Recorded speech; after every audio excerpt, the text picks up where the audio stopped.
খালনা আনন্দময়ী তরুণ সংঘের পরিচালনায় আজ শনিবার সর্বজনীন শ্মশান কালী পুজো খালনায়। এই পুজো উপলক্ষে শুক্রবার রক্তদান শিবির অনুষ্ঠিত হয়েছে পুজো মণ্ডপে। রক্তদান শিবির উপলক্ষে গ্রামবাসীদের উদ্দীপনা ছিল চোখে পড়ার মতন। গ্রামবাসীরা স্বেচ্ছায় রক্তদান করেন। রক্তদাতাদের হাতে তুলে দেওয়ায় একটি করে গাছ, যা পরিবেশ রক্ষা করবে।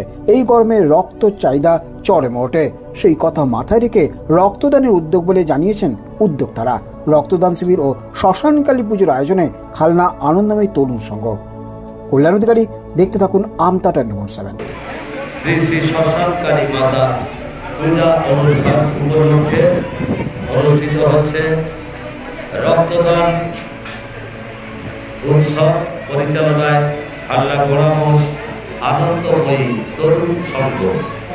আপনারা সবাই মিলে আসুন, আপনাদের শরীরের কয়েক ফোঁটা রক্ত দান করুন। তাদের যারা অর্থের অভাবে আজ রক্ত না কিনতে পেরে তিলে তিলে মৃত্যুর মুখে চলে যাচ্ছে, সেই সমস্ত মৃত্যুমুখী অসহায় মানুষদের পাশে দাঁড়াতে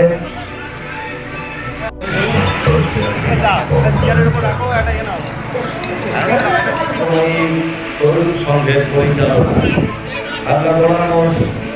আনন্দময়ী তরুণ সংঘের পরিচালনায় শ্রী শ্রী শ্মশান কালী মাতা পূজা উপলক্ষে সপ্তাহব্যাপী অনুষ্ঠানের আজ শুভ সূচনায় আমরা আয়োজন করেছি রক্তদান শিবিরের।